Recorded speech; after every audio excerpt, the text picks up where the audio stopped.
Bismillahirrahmanirrahim. Assalamualaikum warahmatullahi wabarakatuh. Alhamdulillahil malikil quddus salam akramana bidinil islam wa akmala lad-din wa atamma alaina al-in'am wa bayyana lana al-halal wal haram. Subhanahu min ilahin qadir يقلب الليالي والأيام والشهور والأعوام. أشهد أن لا إله إلا الله وحده لا شريك له المعبود حق على الدوام. وأشهد أن محمدا عبده ورسوله المبعوث رحمة للعالم. بعث الله به الأنبياء وكان مثل الختام. وأخرج لنا من الناس فوق الظلام من التزم سنته اهتدى واستقام. ومن أعرض عن دينه تخبط في دياجر الظلام. ومن أحدث في أمره ما ليس منه فهو رد مع الآثام. وصلى الله وسلم أزكى صلاة وأتم السلام. ورضي الله عن آله طيبين خير الكرام. معاشر المسلمين, akhwati fillah, kaum muslimah rahimani wa rahimakumullah.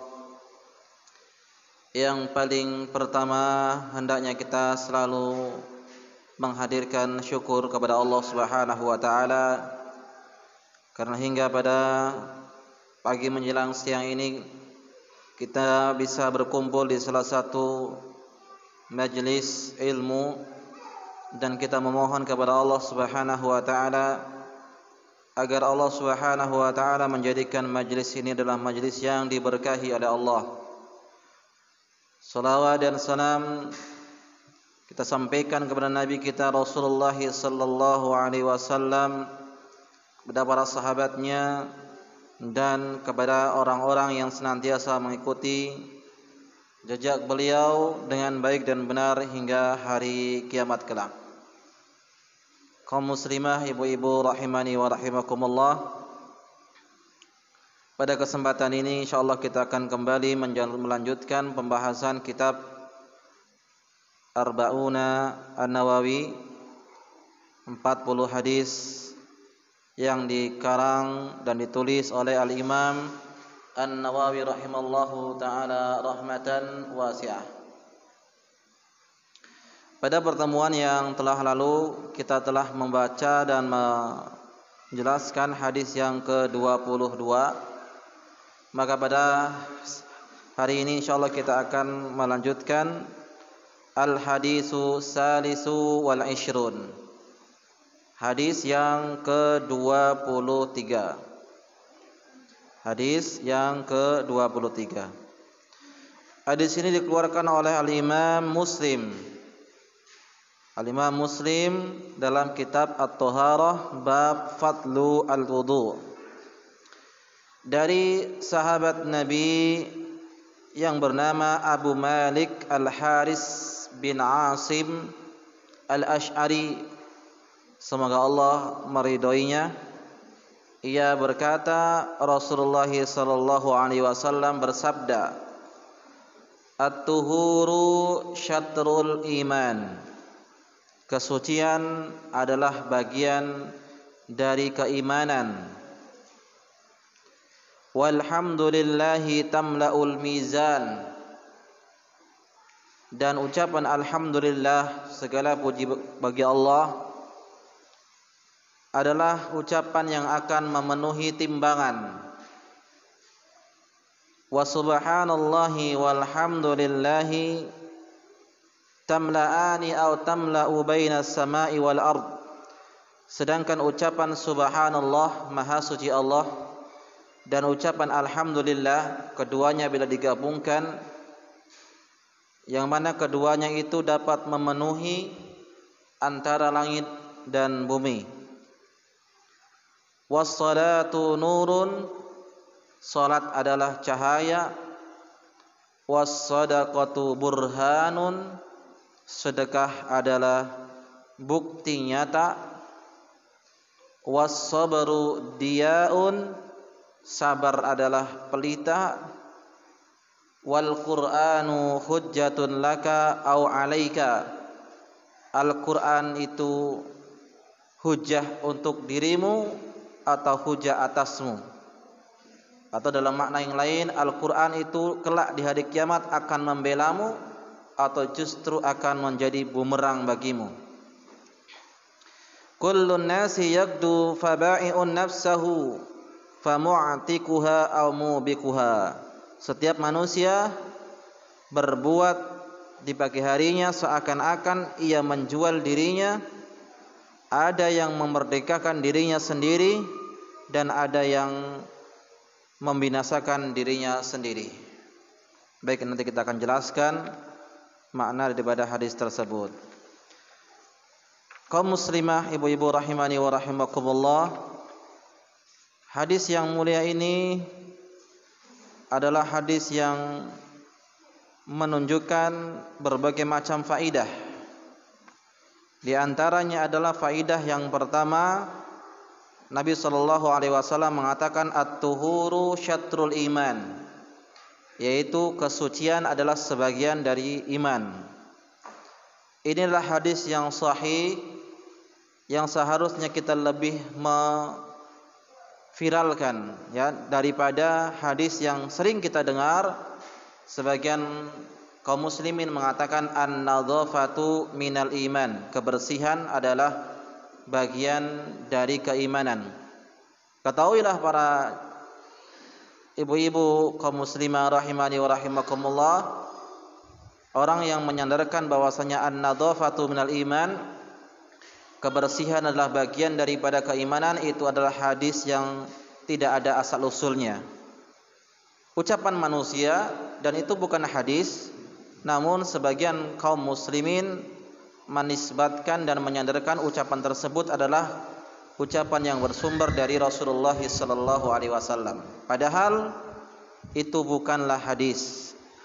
Akan tetapi yang sahih adalah hadis yang kita baca, yaitu at-tuhuru syatrul iman, kesucian bagian dari keimanan. Berbeda dengan an-nadhafatu, kebersihan.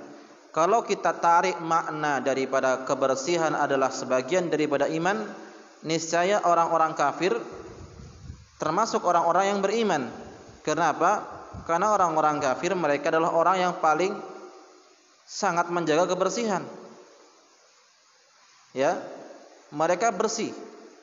Di antara bukti bersih mereka, ya, banyak menemukan sesuatu obat-obat yang bisa untuk mencegah dirinya dari berbagai macam bakteri dan virus. Mereka yang menemukan, mereka yang membuat.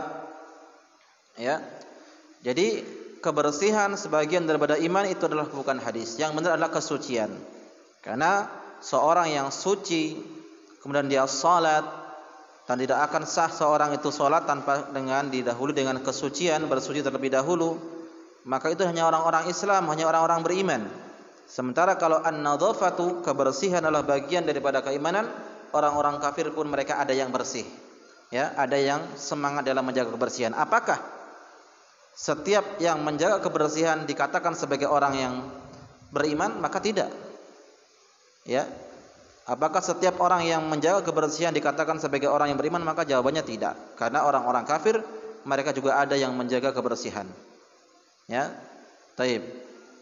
Maka yang benar adalah at-tuhur syatrul iman, kesucian adalah bagian daripada keimanan. Ini yang pertama, yaitu anjuran agar kita senantiasa menjaga kesucian. Kemudian suci dari apa? Suci dari apa? Suci mempunyai dua makna. Ada makna yang hissi dan makna al-maknawi, yaitu makna yang hissi yang nampak, yaitu suci dari hadas dan najis. Ada juga makna secara maknawi, yaitu suci dari perbuatan dosa dan maksiat. Ya, orang kalau dia mensucikan dirinya dari dosa dan maksiat, tanda bahwasanya dia adalah orang beriman.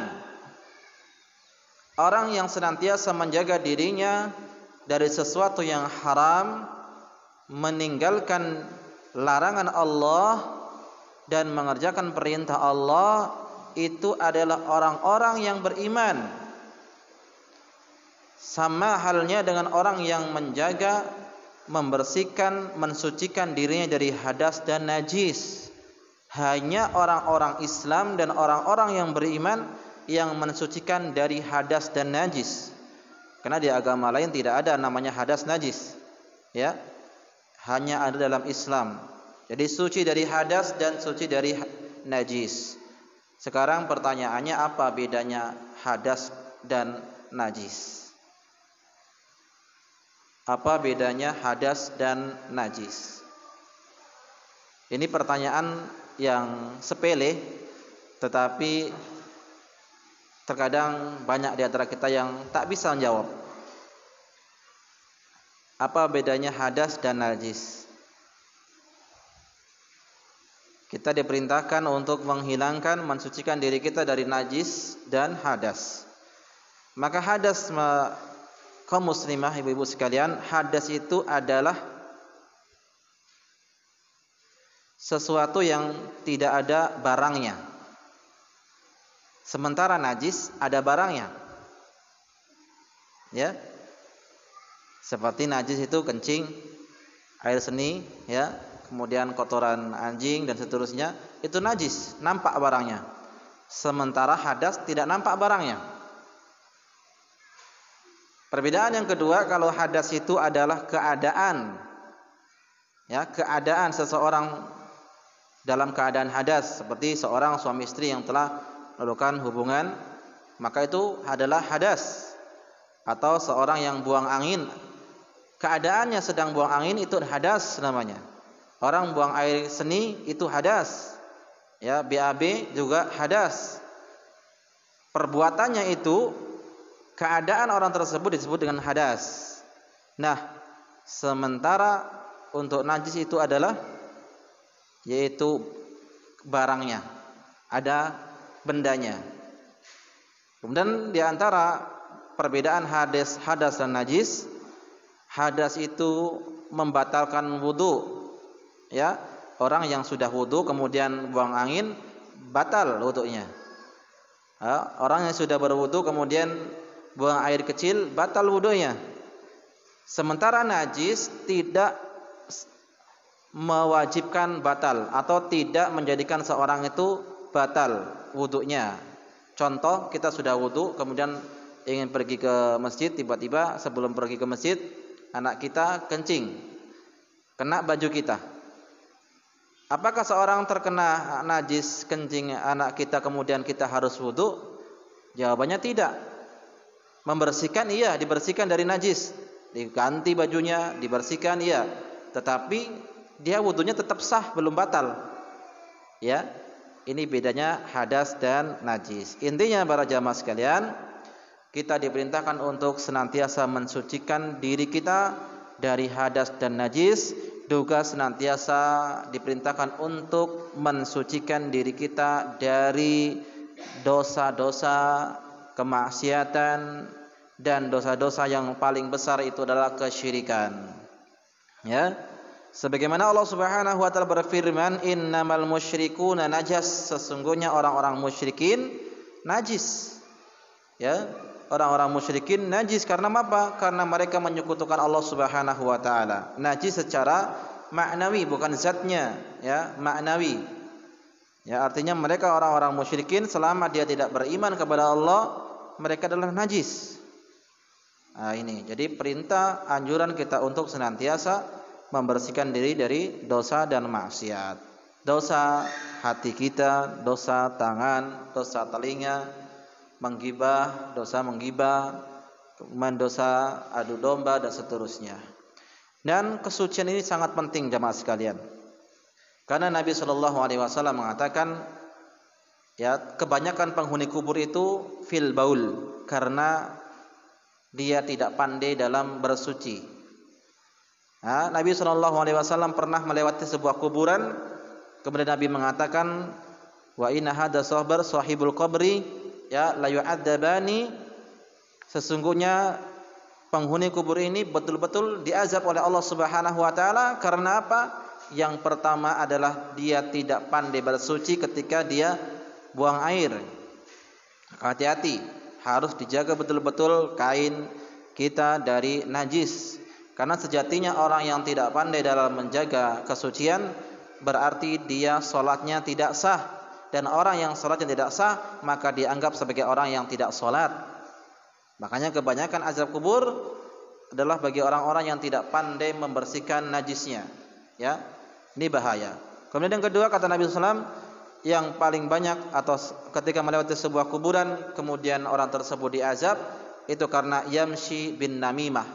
Ketika dia berjalan bertemu dengan kaum muslimin tetapi ucapannya itu mengadu domba. Ya, mengadu domba. Maka ini adalah salah satu di antara penyebab azab kubur. Taib, yang selanjutnya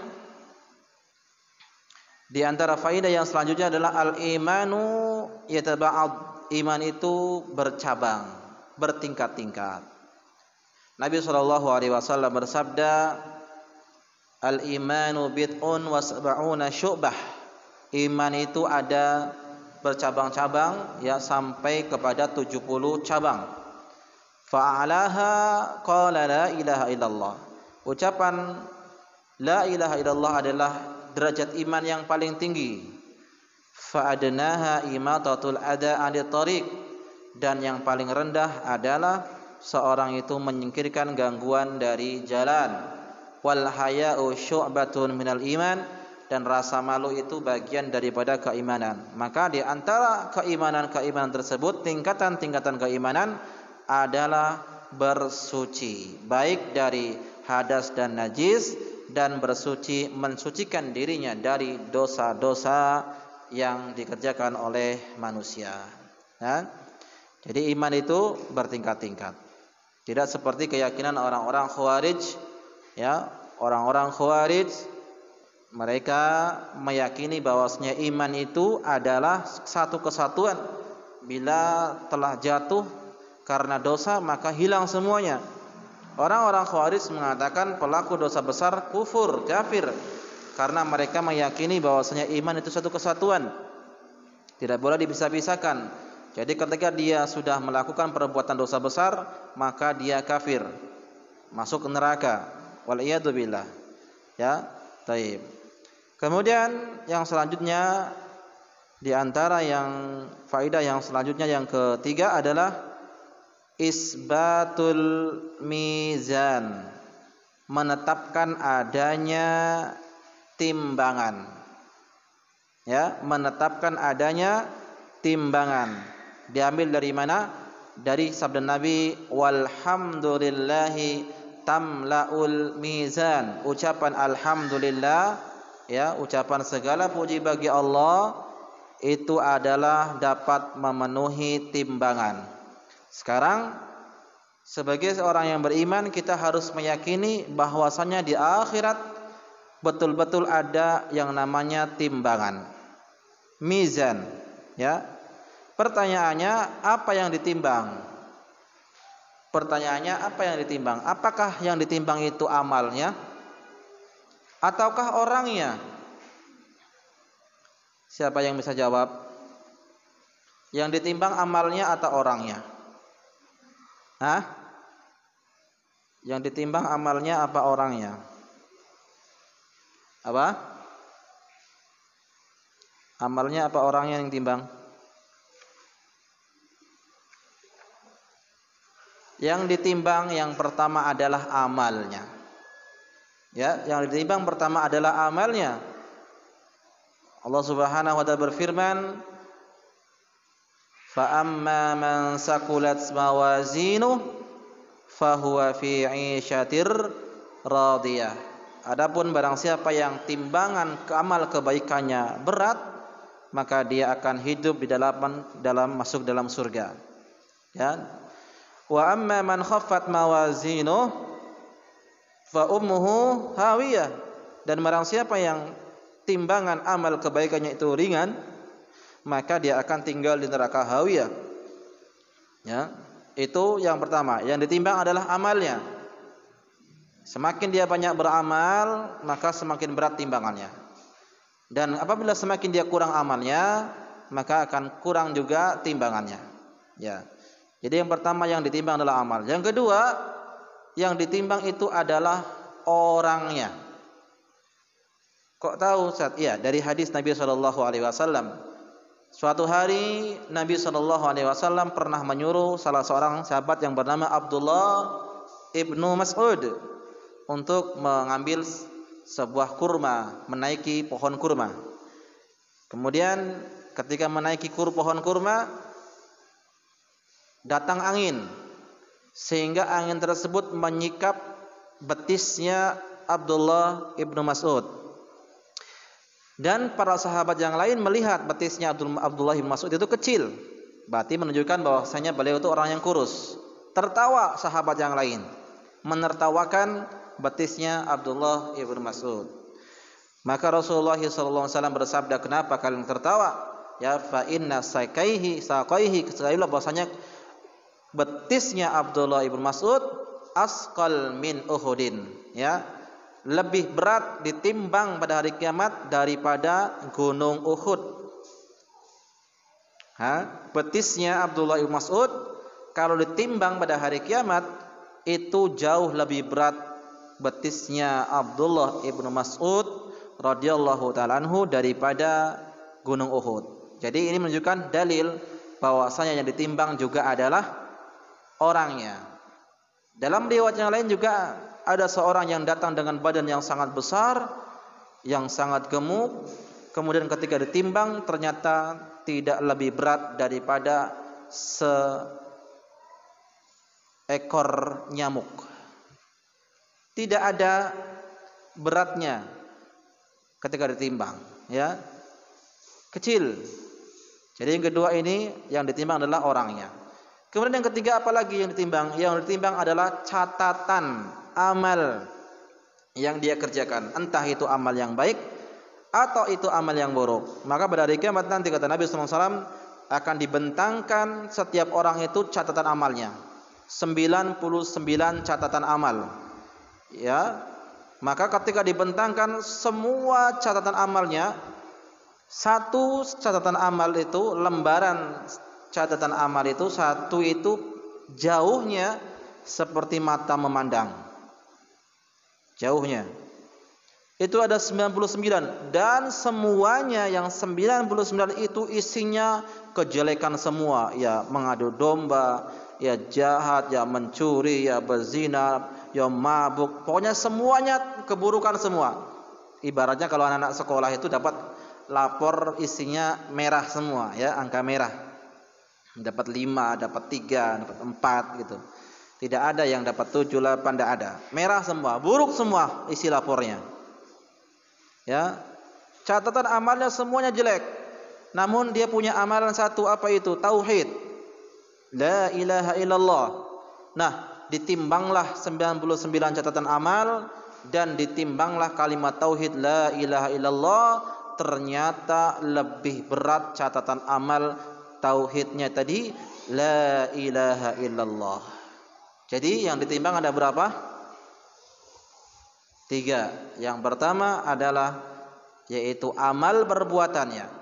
Yang kedua orangnya yang ditimbang, dan yang ketiga adalah catatan amalnya yang akan ditimbang oleh Allah Subhanahu wa taala. Jadi kita harus meyakini, mengimani betul-betul timbangan di hari kiamat itu ada dan bentuknya ada, berbentuk.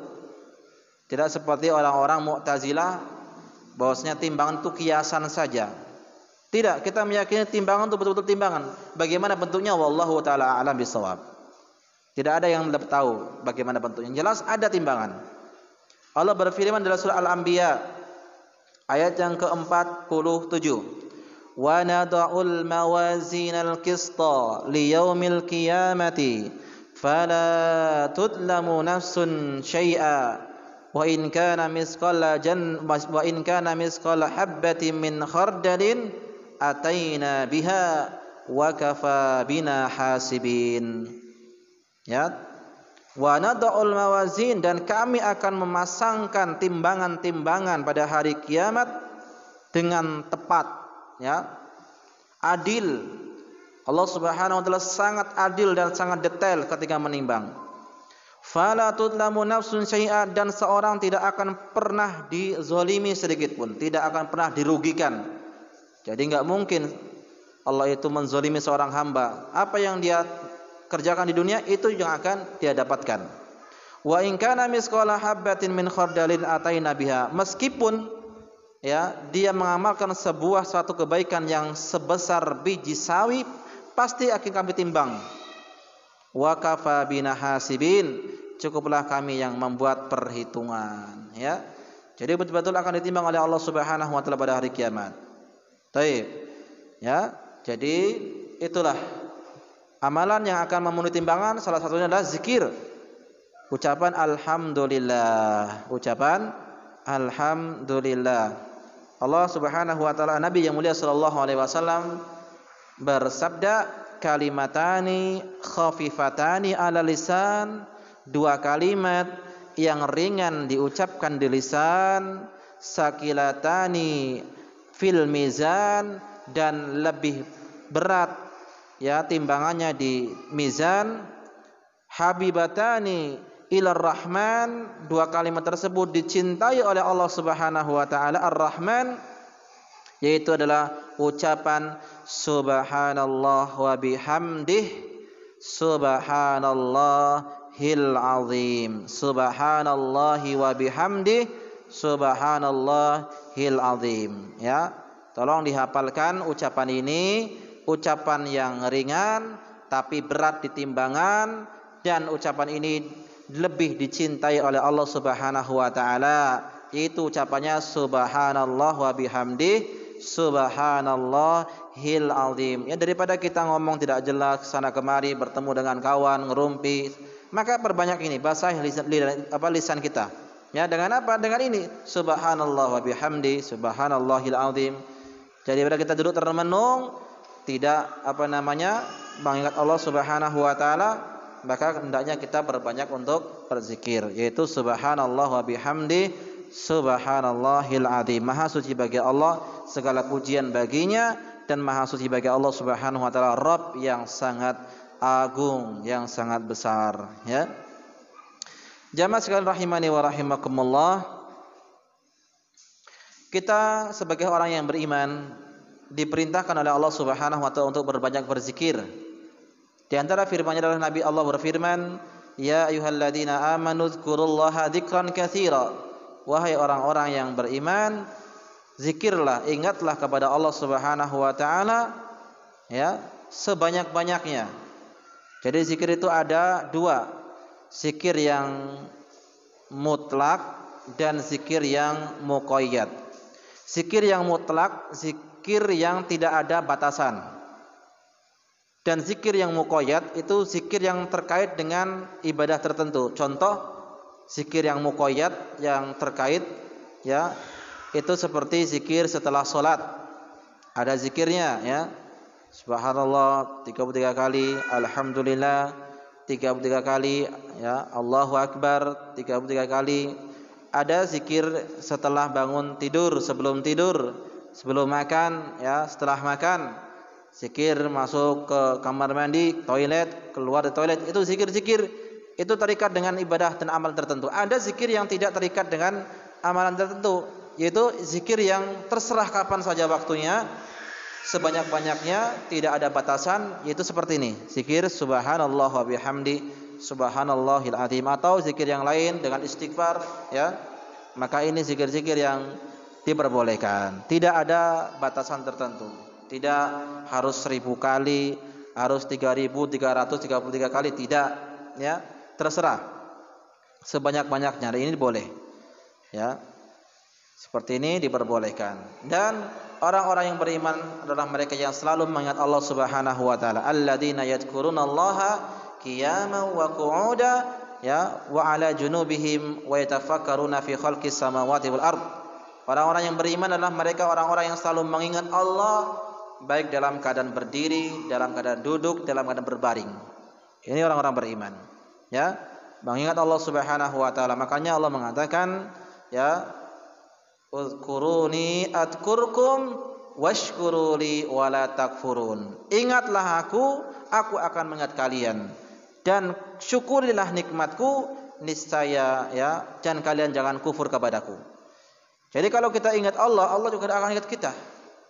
Tapi kalau kita lupa dengan Allah, tidak mau lagi mengingat Allah, baca Quran, ibadah, salat, mengaji, datang ke kajian, maka Allah Subhanahu wa taala pun akan meninggalkan kita. Ketika kita jauh dari Allah, ketika kita meninggalkan dan menduakan Allah, niscaya Allah pun akan menduakan kita. Ya. Baik, perbanyak zikir agar kita menjadi orang-orang yang diingat Allah, agar kita menjadi orang-orang yang bisa memberatkan timbangan pada hari kiamat, ya, dan agar kita dicintai oleh Allah Subhanahu wa taala. Itu diantara ucapannya subhanallah wa bihamdi, subhanallahil azim. Baik, faedah yang selanjutnya adalah fadilah al-jam'u baina subhanallah wa bihamdi, subhanallahi walhamdulillah, subhanallahi walhamdulillah. Jadi keutamaan seorang itu menggabungkan zikir subhanallah dan alhamdulillah, karena keduanya itu akan memenuhi langit dan bumi. Ya, sebagaimana hadis tadi kita bacakan, subhanallah walhamdulillah tamla'ani au tamla'u ma bainas sama'i wal ard. Ucapan subhanallah dan alhamdulillah itu kalau digabungkan dapat memenuhi antara langit dan bumi. Ya, antara langit dan bumi. Perbanyak untuk mengucapkan hal tersebut. Subhanallah wa bihamdi, subhanallahil azim. Subhanallah itu artinya apa sih? Mensucikan.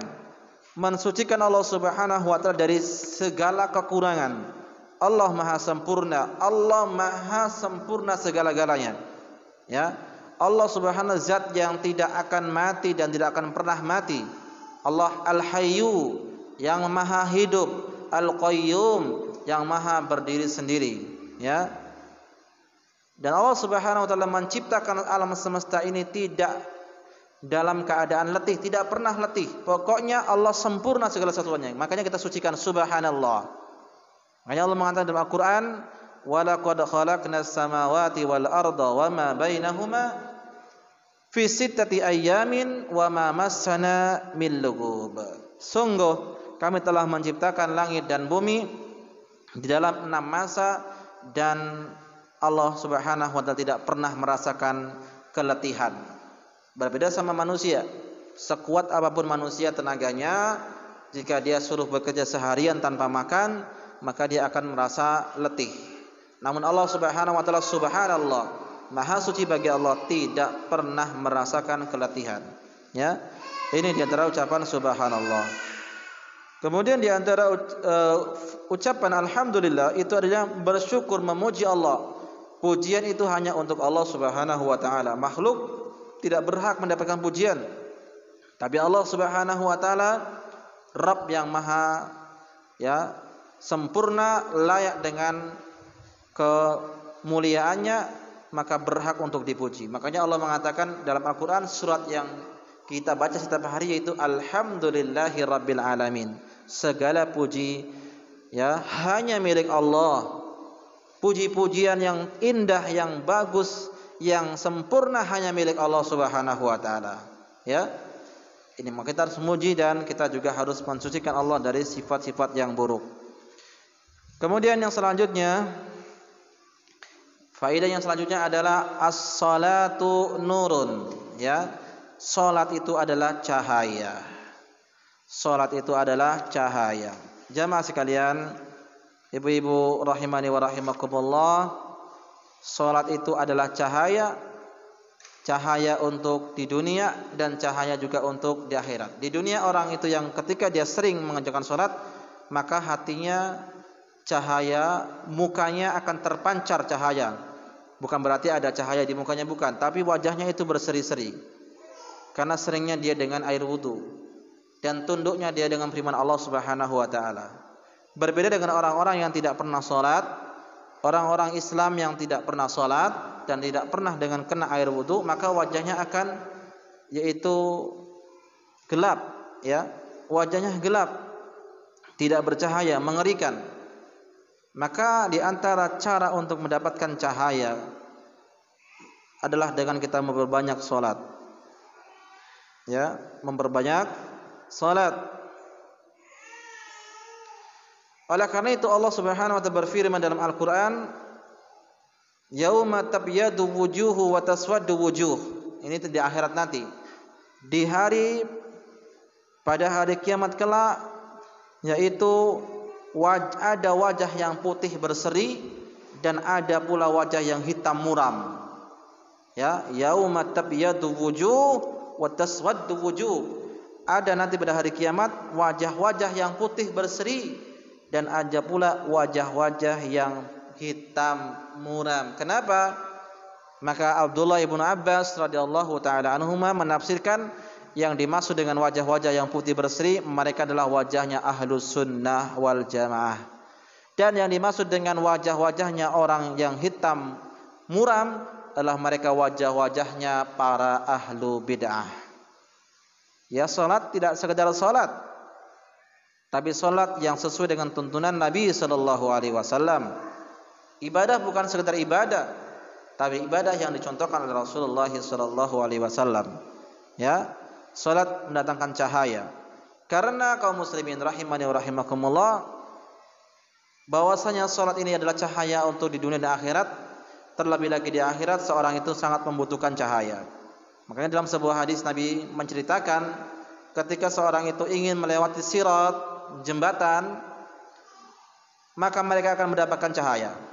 Ada yang cahaya itu seperti gunung yang besar, ada yang cahaya itu seperti pohon kurma yang tinggi, ada cahaya itu ya hanya di tubuhnya saja, ada yang cahayanya itu yang kecil, ya yang separuh tubuhnya, ada juga cahayanya yang ada berada di jempol kakinya. Kadang satunya hidup, kadang satunya mati. Kalau dia hidup dia berjalan, kalau cahayanya mati dia berhenti. Nah, ini betapa pentingnya dan betapa butuhnya kita dengan cahaya. Ya. Makanya dalam Al-Qur'an disebutkan Rabbana atmim lana nurana faghfir lana. Ya, ya Allah, sempurnakanlah cahaya kami. Lalu bagaimana caranya? Dengan salat, berbanyak wudu. Umat Islam, umatnya Nabi sallallahu alaihi wasallam itu punya tanda nanti pada hari kiamat. Tandanya adalah cahaya yang memancar dari anggota wudunya. Ya, ghurran muhajjalina min asaril wudu, yaitu putih, cahaya bersinar dari bekas-bekas wudunya. Nah, kalau orang tidak pernah wudu selama hidupnya atau dia jarang wudu dan tidak sholat, jangan dia mengharapkan mendapatkan cahaya. Orang-orang munafik mereka tidak akan mendapatkan cahaya. Ya, ataupun mereka mendapatkan cahaya tapi tidak banyak, sehingga mereka akan berjalan dan jatuh terpelosok ke dalam neraka jahanam wal iyadu billah. Ya. Maka ibu-ibu rahimani wa rahimakumullah, Al-Imam Ibnu Jauzi rahimallahu taala menyebutkan bahwasanya dahulu wanita-wanita terdahulu ketika ingin mempercantik dirinya itu adalah yang pertama dengan berhias, yang kedua adalah dengan memperbanyak salat malam. Ya. Jadi wanita-wanita terdahulu, kata beliau, di antara cara mencantikkan diri, ya, memperindah diri, yaitu dengan cara memperbanyak ibadah dan memperbanyak qiyamul lail, salat malam. Ya, karena di dalam ketaatan kepada Allah Subhanahu wa taala akan tumbuh cahaya dari hati, ya, dan dari hati tersebut akan memancarkan ke dalam wajahnya berseri-seri. Ya. Dari hati tersebut akan berseri-serilah wajahnya. Ya, dua senjata bagi para istri untuk mempercantik dirinya, yaitu berhias dengan hias yang diperbolehkan dan juga perbanyaklah ibadah, ya, agar wajah para istri itu berseri-seri di hadapan suaminya. Ya, perbanyak salat malam, berbanyak ibadah. Terlebih lagi kalau bisa menghafal hadis, hafal hadis. Nabi SAW mengatakan, "Nadhara imra'an yasmi'a maqalati fahafidhaha wa 'amilaha." Sungguh semoga Allah Subhanahu wa taala memberikan cahaya kepada seorang yang telah mendengar dariku hadis, kemudian dia menghafalnya dan kemudian mengamalkan dan mengajarkannya. Nah ini dia, ya. Jadi wanita-wanita soleha, istri-istri yang soleha itu cantiknya itu bukan hanya sekedar dari make up, dari hiasan, tidak, tapi dari ketaatannya dia kepada Allah Subhanahu wa taala. Tunduk dan patuhnya dia kepada Allah Rabbul Alamin, ya. Maka dari hati tersebut, hati yang bersih, kemudian akan memancarkan cahaya, ya, di dalam wajahnya dan menimbulkan kecintaan kepada suaminya. Taib. Jadi berbanyak salat, dan salat merupakan amalan yang akan dihisab yang pertama kali pada hari kiamat. Rasulullah sallallahu alaihi wasallam bersabda, "Awwalu ma yuhasabu bihil 'abdu yaumal qiyamah as-shalah." Ya, amalan yang pertama kali akan dihisab dari seorang hamba adalah salat. Ya, kalau salatnya baik, insyaallah amalan yang baik yang lain pun akan menjadi baik. Namun sebaliknya, jika salatnya itu tidak baik, maka amalan yang lain pun juga akan ikut tidak baik. Maka perbaiki salat kita. Di antara jalan untuk memperbaiki hidup kita, perbaiki salat kita, perbaiki hubungan kita dengan Allah Subhanahu wa taala, ya. Kalau kita ingin dimudahkan urusannya, dilancarkan rezekinya, perbaiki hubungan kita dengan Allah Subhanahu wa taala, niscaya Allah akan memperbaiki hubungan kita dengan yang lainnya. Ya, kita perbaiki salatnya, kita perbaiki muamalah kita dengan Allah, niscaya Allah akan perbaiki urusan kita. Allah akan mudahkan urusan kita. Karena Allah mengatakan, "Wa man yattaqillaha yaj'al lahu min amrihi yusra." Barang siapa yang bertakwa kepada Allah, maka Allah akan mudahkan segala urusannya. Takwa ini yang menyebabkan seorang itu dimudahkan urusannya. Ya, hubungan baik dengan Allah Subhanahu wa taala. Ya, kalau dia berusaha untuk mengerjakan sholat 5 waktu, terlebih lagi seorang wanita yang menjaga sholat 5 waktu, termasuk di antara amalan yang akan menghantarkan para wanita masuk surga. Nabi mengatakan, "Idza salati imra'atin khamsaha." Kalau seorang wanita sholat 5 waktu, puasa bulan Ramadan, menjaga kemaluannya, harga dirinya, kemudian mentaati suaminya, kalau dia meninggal dunia akan dikatakan, "Masuklah engkau ke dalam pintu surga dari pintu surga yang engkau inginkan." Ya, dari pintu surga yang engkau inginkan. Taib.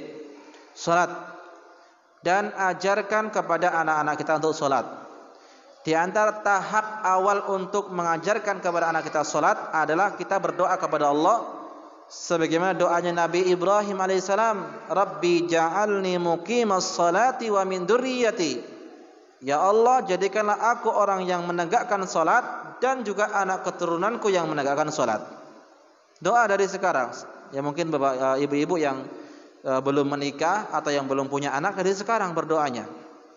Karena ketika dia karuniakan anak, maka niscaya ketika Allah mengabulkan permintaannya, Allah akan jadikan anak-anaknya itu anak-anak yang menegakkan salat. Ya, berdoa kepada Allah, "Rabbi ja'alni muqiman salati wa min dzurriyyati." Ya, ya Allah, Rabbku, Rabb kami, jadikanlah diriku orang yang menegakkan salat dan juga keturunanku. Dan di antara cara yang menegakkan salat, mengajarkan kepada anak-anak kita salat adalah memilih pasangan yang rajin salat. Ya, karena anak-anak kita adalah potret kita, ya, duplikasi kita. Bagaimana anak kita, seperti itulah diri kita. Artinya, kalau kita rajin salat, insyaallah anak-anak kita tanpa disuruh pun akan rajin salat. Sebagaimana seorang istri apabila dia memakai kerudung, memakai jilbab dan memakai baju yang lebar, maka seorang anak pun, ya, dia akan mengikuti ibunya tanpa disuruh. Dia akan mengikuti gaya orang tuanya, ya, apalagi seorang ibu, ya, pepatah mengatakan, "Al-ummu madrasatul ula li auladiha." Seorang ibu adalah sekolahan pertama bagi anak-anaknya. Ya, sebelum dia masuk ke TK, sebelum masuk ke SD atau ke SMP, atau yang lainnya pesantren, yang mengajari anaknya yang pertama ibu, yang mengajari alif, ba, ta, yang mengajari ucapan zikir-zikir itu ibunya. Ya, lah kalau ibunya sibuk bekerja, ibunya malas-malasan, tidak mau mengajarkan, bagaimana nanti anaknya akan mendapatkan pelajaran?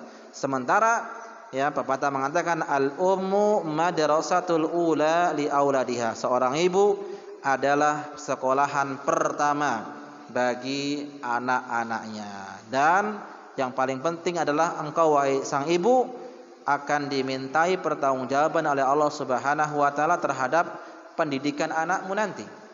Ya. Nabi mengatakan setiap orang itu adalah pemimpin, kullukum ra'in wa kullukum mas'ulun an ra'iyatihi. Setiap seorang itu adalah pemimpin dan setiap pemimpin akan ditanya terhadap apa yang dia pimpin. Ya, wal ummu, sedangkan seorang ibu adalah pemimpin bagi anak-anaknya. Ya, seorang ibu adalah pemimpin bagi anak-anaknya.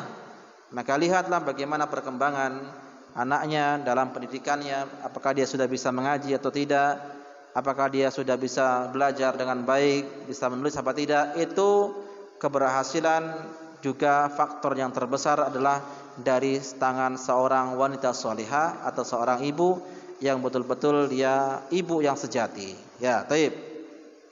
Jadi salat akan mendatangkan cahaya, dan betapa butuhnya kita terhadap cahaya pada hari kiamat kelak. Kemudian yang selanjutnya adalah faedah selanjutnya adalah wassadaqatu burhan, yaitu anjuran kita untuk selalu memperbanyak sedekah. Ya, anjuran kita untuk selalu memperbanyak sedekah, karena sedekah merupakan bukti nyata, bukti keimanan kita kepada Allah Subhanahu wa taala adalah sedekah. Ya, dan tidak ada ceritanya orang yang banyak bersedekah lalu dia menjadi orang yang bangkrut. Tidak ada ceritanya orang yang banyak bersedekah dia akan menjadi orang-orang yang bangkrut, tidak ada. Justru semakin dia banyak bersedekah akan semakin banyak pula ya diberkahi hartanya dan akan semakin berkembang. Nabi SAW bersabda, "Ma naqasat shadaqatun min malin." Ya, sedekah tidak akan pernah mengurangi harta. Secara teori mungkin berkurang ya. Kalau kita punya duit 1 juta, kita ambil 100 untuk infak, secara teori berkurang. Ya, berkurang 90 dari 900.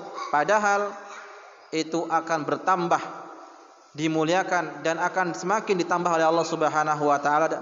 Ya, akan semakin ditambah dan itu akan sebagai tabungan bagi kita untuk di hari kiamat kelak. Ya.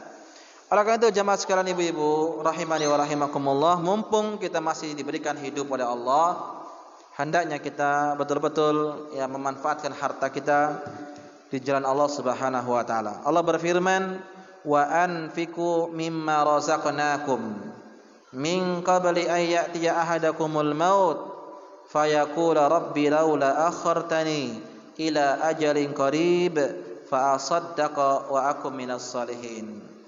Dan infakkanlah dari rezeki yang kalian dapatkan, yang kami berikan kepada kalian sebelum datang kepada kalian kematian. Ya, hingga salah seorang di antara kalian mengatakan, "Ya Allah, akhirkanlah ajal kami. Tolong tunda, jangan kau matikan dulu kami." Ya. Ila ajalin qarib, sampai batas tertentu. Kenapa orang yang hendak mati tapi permintaannya supaya dia ditangguhkan? Ya. Orang yang mau mati minta ditangguhkan. Orang yang mau meninggal dunia minta ditangguhkan supaya tidak mati dulu. Kenapa? Apa permintaannya? Fa asaddaqa wa akum minas solihin. Aku akan bersedekah ya, dan aku akan menjadi orang-orang soleh. Ini dia, orang yang mau mati saja yang dicari adalah sedekah. Ini menunjukkan bahwa sedekah memiliki tingkatan yang tinggi, yang sangat besar dalam agama ini. Bukan perkara yang ringan. Bukan perkara yang ringan, yaitu sedekah.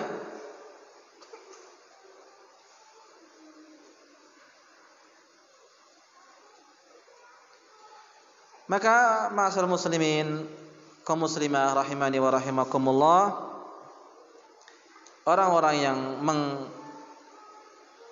memberikan hartanya jalan Allah Subhanahu wa taala, niscaya dia kelak akan mendapatkan balasan di hari kiamat. Semakin dia banyak menabung, maka semakin dia akan banyak juga mendapatkan hasilnya. Baik, jadi bukti nyata keimanan kita kepada hari kiamat, bukti nyata keimanan kita kepada pembalasan Allah adalah dengan kita bersedekah. Namun kalau kita tidak mau bersedekah dan kita bakhil, ya tidak mau mengeluarkannya jalan Allah Subhanahu wa taala, niscaya keimanan kita dipertanyakan. Ya, keimanan kita dipertanyakan. Kemudian selanjutnya adalah al-hassu 'ala sabri wa annahu diyaun wa in kana fi syai'un al-harara. Anjuran kita untuk perbanyak sabar, ya. Anjuran kita untuk berbanyak sabar meskipun sabar itu memang berat, ya. Baik. Pertanyaannya Ibu-ibu tolong dijawab. Mana yang bagus antara orang kaya bersyukur atau orang yang miskin tapi bersabar? Orang kaya bersyukur tapi orang miskin bersabar. Mana yang lebih baik?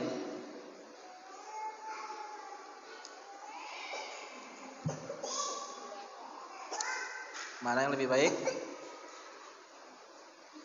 Yang kaya bersyukur atau yang miskin bersabar?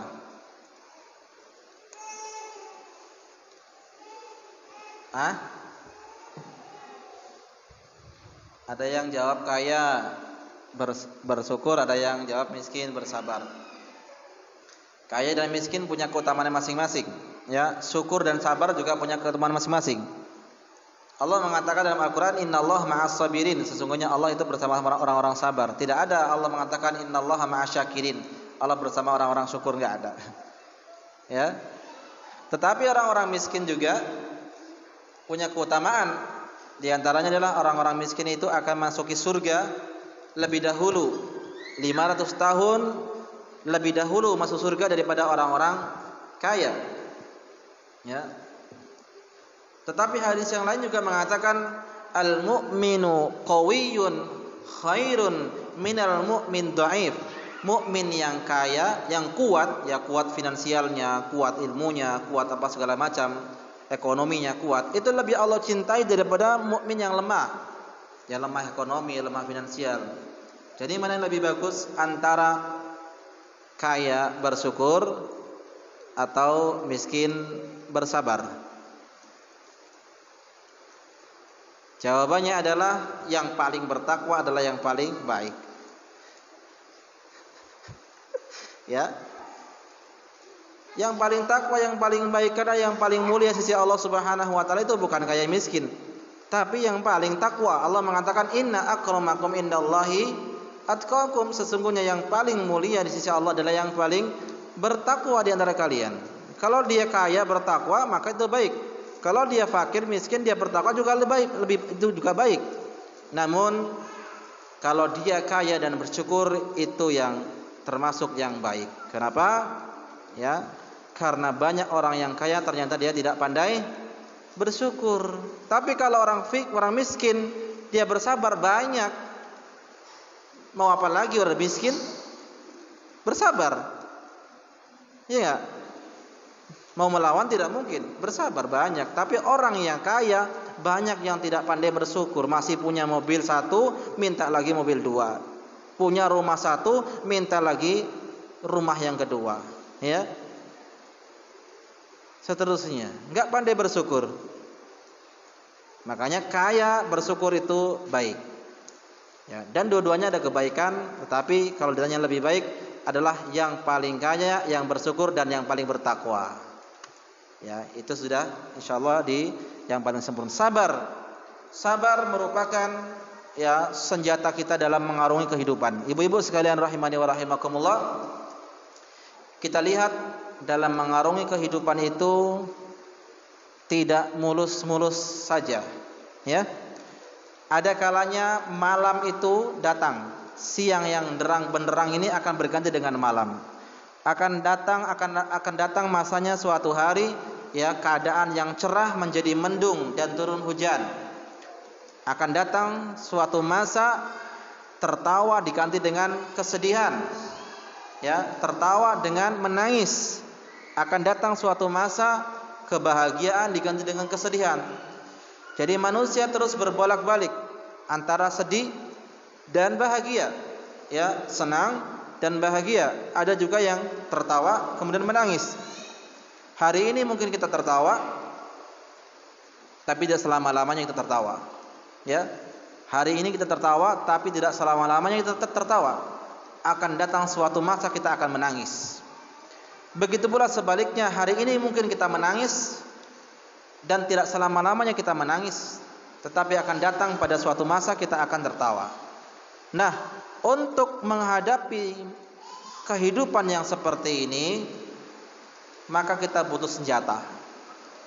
Senjata untuk menghadapi kehidupan yang seperti ini. Jika kita sedang bersedih, maka kita harus bersabar.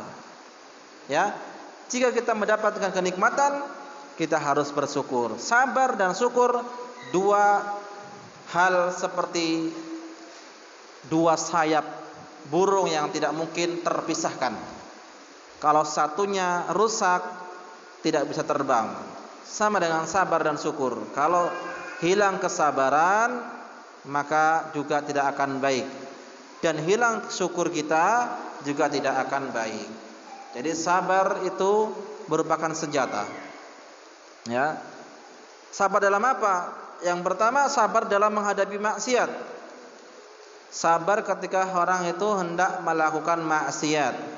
Mungkin kita di rumah sendirian, gak ada orang, ya, suami kerja, anak-anak sekolah, di rumah sendirian pegang HP. Nah, datanglah godaan setan, ya, datanglah godaan setan, bisik-bisikan kepadanya. Maka ketika datang godaan setan tersebut, berbisik-bisik, mengajaknya dalam berbuat maksiat untuk melihat sesuatu yang haram, tahan dirinya untuk tidak mengerjakan maksiat. Ini sabar dalam menghadapi maksiat. Sebagaimana kisah Nabi Yusuf alaihi salam. Nabi Yusuf adalah pemuda yang soleh, yang ditolong oleh Allah Subhanahu wa taala. Di antara ujian yang menimpa kepada Nabi Yusuf adalah Nabi Yusuf diajak untuk berzina dengan tuannya, ya, dengan putrinya. Bukan putrinya, tuan, istri dari raja tersebut. Wanita yang terhormat, wanita yang memiliki kedudukan, yang memiliki paras yang cantik, ya, di dalam rumah yang terkunci.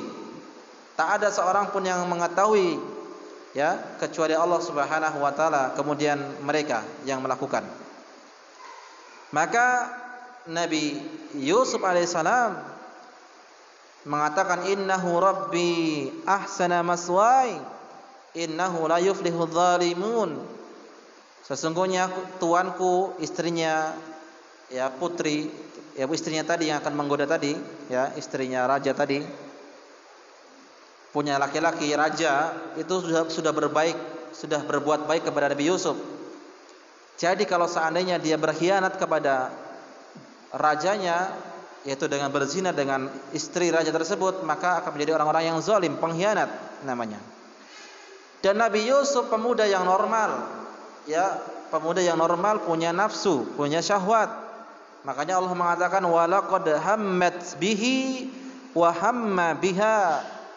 Dan sungguh Nabi Yusuf, ya, sesungguhnya Nabi Yusuf juga berkeinginan untuk mendapatkan, ya, untuk bergaul dengan istri raja tersebut, dan istri raja tersebut juga, ya, sangat berkeinginan untuk bergaul dengan Nabi Yusuf. Dua-duanya ingin, ya, bagaimana tidak ingin?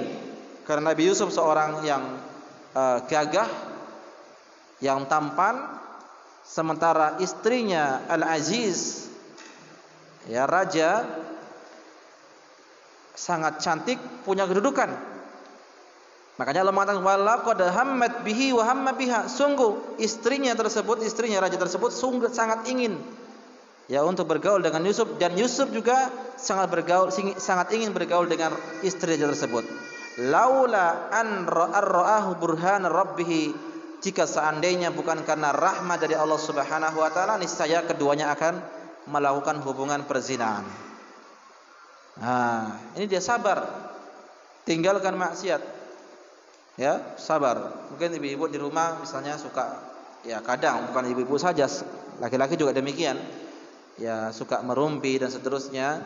Tahan, tinggalkan. Ya, jangan kita menjatuhkan kehormatan orang lain dengan kita membicarakan aib orang lain. Ya, hati-hati. Nanti akan dimintai pertanggungjawaban oleh Allah Subhanahu wa taala. Kemudian di antara keutamaan menahan maksiat, sebagaimana dalam sebuah hadis Nabi mengatakan, rajulan da'athu imra'atan datu mansabin wa jamalin faqala ini akhullah. Ada seorang laki-laki yang diajak berzina oleh seorang perempuan, lalu laki-laki tersebut mengatakan, sesungguhnya aku takut kepada Allah. Nah, orang seperti inilah yang akan mendapatkan pelindungan pada hari kiamat, ya, di mana tidak ada lagi perlindungan kecuali Allah Subhanahu wa taala yang melindunginya. Jadi sabar dari maksiat. Ya, yang kedua, sabar dari mengerjakan ketaatan. Mau ngaji, duduknya lama 1 jam, capek, ngantuk, wah sabar. Ya, harus sabar. Kita saja duduk berjam-jam di layar HP, tahan. Kenapa kita nggak sanggup duduk hanya 1 jam saja di kajian? Ya, kita kalau ngobrol dengan kawan-kawannya 1 jam 2 jam tahan, tapi kita ketika baca Quran 15 menit saja sudah terasa seperti 15 jam atau seperti 1,5 jam, ya. Itu harus sabar. Mungkin ya kepanasan dan seterusnya. Atau seorang ibu-ibu yang memakai jilbab yang besar, panas. Iya, tidak masalah panas di dunia, asalkan nanti kita dingin di akhirat. Ya, tidak masalah panas, harus sabar. Yang penting di akhirat kita tidak dipanaskan. Ya, tutupi aurat kita meskipun panas. Alhamdulillah di Indonesia tidak terlalu panas, coba ibu-ibu yang tinggal di Arab Saudi sana. Ya, 50 derajat Celcius. Itu sudah cukup untuk mematangkan telur. Ya, telur yang diletakkan di padang pasir di sebuah besi ataupun seng gitu ya, nanti akan matang. Itu panas. Dan lihatlah bagaimana sahabiah terdahulu panas, memakai pakaian yang tebal, tidak seperti sekarang lembut-lembut pakaiannya. Tapi harus bersabar. Kalau dilepaskan hanya untuk mendapatkan udara yang dingin atau untuk tujuan yang lain supaya dilihat oleh seorang laki-laki yang bukan mahramnya atau untuk menarik yang lain, maka hati-hatilah azab yang akan diterima oleh seorang wanita yang membuka auratnya. Ya, harus sabar. Melayani suami juga demikian. Ya, pagi-pagi masak, cuci baju, cuci piring, nyapu, ngepel lantai, ngurusi anak. Iya, seperti itu. Ya, sabar. Kalau dia tidak sabar maka nggak jadi, hancur rumah tangganya, berantakan rumah tangganya. Ya, harus sabar. Kadang menghadapi suami yang suka aneh-aneh mintanya. Ya, di masakan ini minta yang lain, masakan itu minta yang lain, minta inilah, minta kopi lah, minta seterusnya. Sabar. Ya, insyaallah balasannya adalah surga. Innallaha ma'as sabirin. Sesungguhnya orang-orang yang bersabar, sesungguhnya Allah akan bersama dengan orang-orang yang bersabar. Ya. Dan pahala orang bersabar itu tidak ada batasnya. Berbeda dengan sholat. Sholat ada batasnya, 25 derajat, 25 ya, atau 27 lebih bagus daripada sholat sendirian, ada ya. Tapi untuk masalah sabar tidak disebutkan. Artinya sangat luas, banyak. Ya. Sabar dalam ketaatan ya. Sholat mungkin di rumah ibu-ibu diganggu sama anak-anaknya. Ribut di rumah, sabar. Ya, anak-anak suka ribut, biasa. Harus sabar, ya. dan seterusnya. Intinya sabar dalam ketaatan. Kemudian juga yang selanjutnya, yang ketiga, sabru ala aqdarillah, sabar dalam menjalani takdir Allah Subhanahu wa taala. Takdir Allah itu tadi ada yang baik, ada yang buruk. Nah, tatkala seorang itu mendapatkan takdir Allah yang buruk, entah itu terjatuh dalam keekonomi yang tidak baik, kemiskinan atau sakit atau yang lainnya, di antara senjatanya adalah sabar. Lihatlah Nabi Ayyub alaihissalam, 18 tahun ditimpa sebuah penyakit yang menjadikan anak dan istrinya lari karena penyakitnya menimbulkan bau busuk. Ya, penyakitnya menimbulkan bau yang tidak sedap. Nabi Ayyub alaihissalam 18 tahun, ya, sabar beliau, dan akhirnya Allah berikan pertolongan, Allah sembuhkan. Ya. Juga Nabi Shallallahu Alaihi Wasallam juga demikian, diuji oleh Allah Subhanahu Wa Taala dengan banyaknya orang-orang Quraisy yang menolak dakwahnya dan seterusnya, sabar mereka. Ya.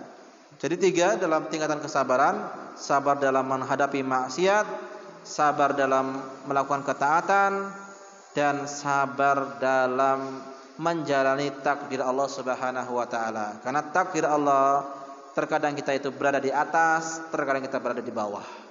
Ya, dan seterusnya. Jadi anjuran kita untuk selalu memperbanyak sabar. Kemudian selanjutnya adalah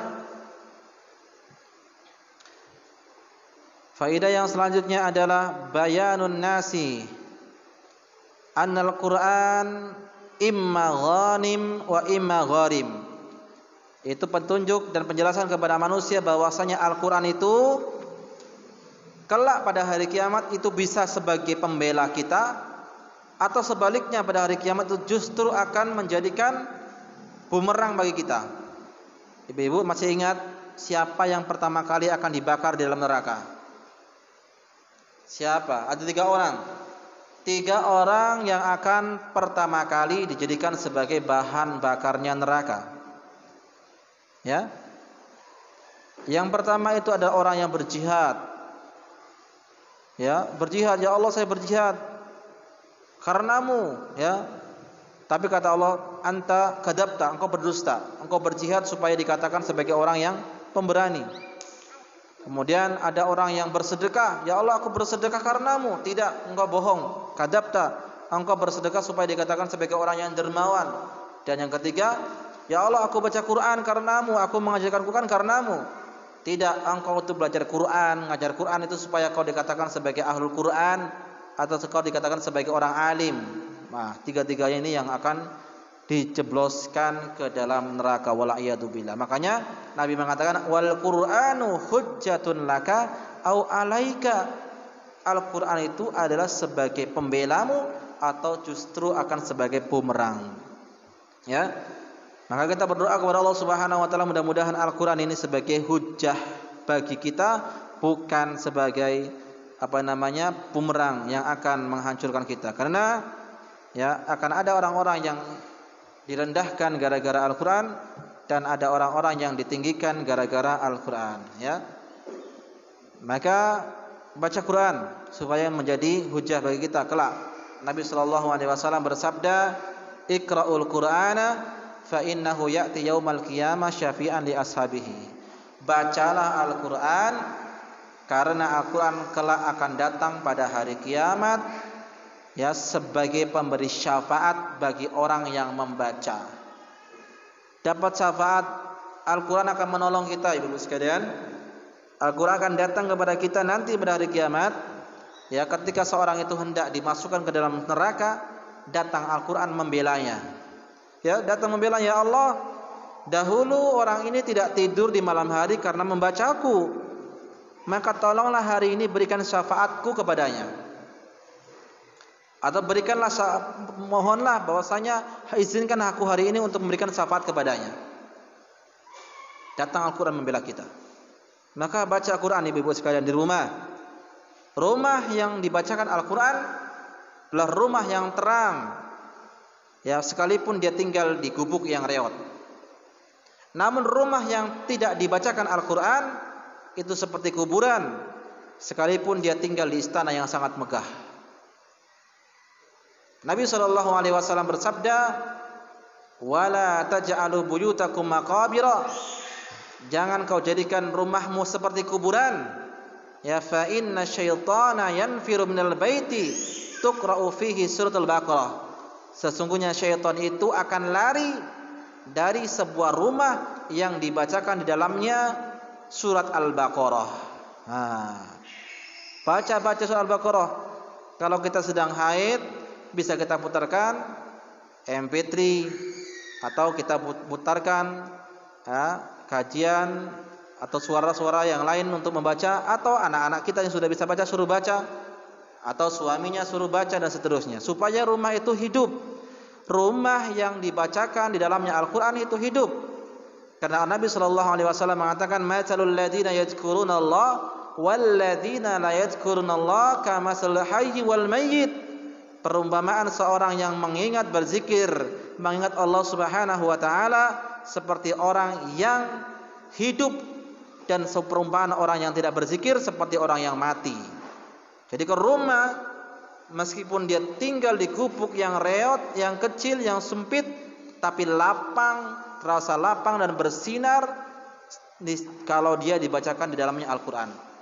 Namun rumah yang megah, yang besar, seperti istana, tapi dia seperti kuburan, terasa sempit, terasa seperti tidak ada kehidupan kalau di dalamnya tidak dibacakan Al-Quran. Suruh anak-anak kita baca Quran, suruh suaminya baca Quran, ingatkan kepada suaminya, saling memberikan peringatan. Ya, wahai suamiku, hari ini kau belum baca Quran, baca Quran. Ya, tentunya dengan bahasa-bahasa yang sering dipakai, dengan bahasa yang bagus. Ya, atau istrinya juga demikian. Bagaimana kalau saya haid, bolehkah baca Quran? Boleh. Orang yang haid boleh baca Quran, tapi tidak boleh menyentuh. Lalu gimana caranya? Caranya bisa dengan minta tolong dibukakan.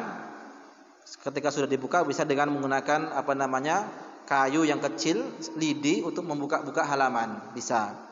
Atau dengan kita menggunakan sarung tangan yang untuk supaya kita tidak langsung menyentuh dengan Al-Quran. Boleh.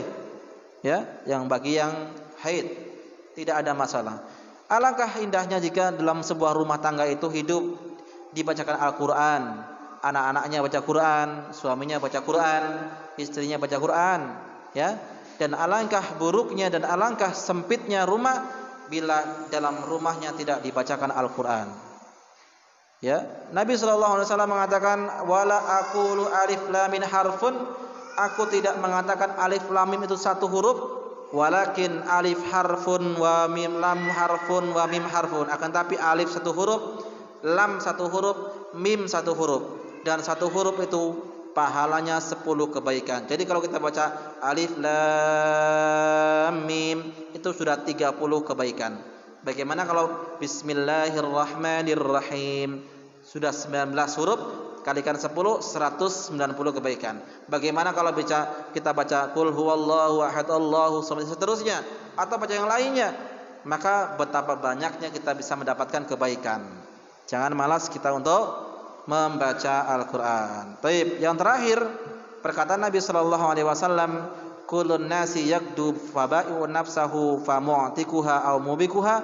Setiap manusia itu pada pagi harinya dia berbuat seakan-akan dia menjual dirinya, dan ada yang memerdekakannya diri, dan ada yang memerdekakan sendiri, dan ada juga yang membinasakan diri sendiri. Maksud menjual dirinya adalah menjual dirinya dengan ketaatan kepada Allah Subhanahu wa taala, bukan jual diri ya harga diri, bukan, tapi dia betul-betul melakukan ketaatan kepada Allah Subhanahu wa taala sehingga seperti orang yang merdeka, ya. Karena dia sudah menghambakan dirinya kepada Allah Subhanahu wa taala. Dan ada juga di antara manusia yang pagi harinya dia menjermuskan dan membinasakan dirinya sendiri karena dia tidak mengikuti perintah Allah Rabbuna Jalla wa Ala, ya. Itulah pelajaran kita pada kesempatan kali ini. Intinya adalah kita di sini harus berbanyak bersuci, suci dari hadas dan najis dan mensucikan dari dosa dan maksiat. Kemudian kita banyak berzikir, ya, mengucapkan alhamdulillah, mengucapkan subhanallah walhamdulillah, atau mengucapkan subhanallah bihamdi subhanallahil azim, ya, perbanyak zikir. Kemudian kita salat, ya, bila perlu kita salat-salat yang sunnah kita kerjakan. Kemudian kita berbanyak sedekah dan kita bersabar dan kita perbanyak membaca Al-Qur'an dan lakukan ketaatan-ketaatan yang lainnya. Mudah-mudahan bila seorang muslim dan muslimah melakukan hal tersebut, dia akan masuki surga Allah Subhanahu wa taala. Baik. Sampai di sini barangkali ada yang ditanyakan atau yang belum paham, silakan ditanyakan.